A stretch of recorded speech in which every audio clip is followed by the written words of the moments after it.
Planting for the Cornell Potato Breeding Program begins at the end of April. This video covers the 4 hill trials planted in the 2024 growing season, which is the first time these clones enter the field.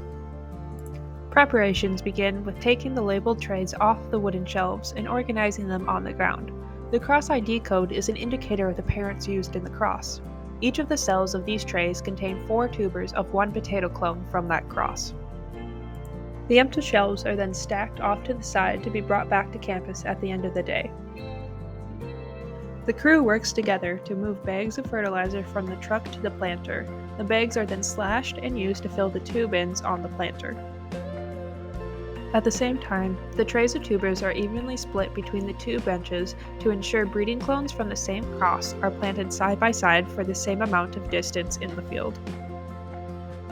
Once the planter is prepped, it can slowly drive ahead and planting can begin.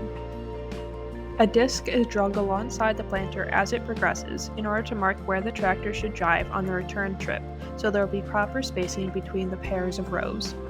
2 types of potatoes are planted in a plot: breeding clones and marker potatoes. Markers are used to separate the breeding clones and are kept in the middle container of the planter. In this video, purple potatoes are used since the breeding clones are white. In the wheel, 2 purple markers are placed into 2 wells, then 3 wells are skipped and then followed by placing 4 mini tubers of the breeding clone in 4 separate wells, and then the pattern is repeated. 4 mini tubers are used in the Cornell program in order to better evaluate the breeding clones. Once a well reaches the 12 o'clock position on the wheel, the seed piece drops down into the furrow while pesticide and fertilizer are continuously dropped alongside it. Tubers are then covered with the flanking discs.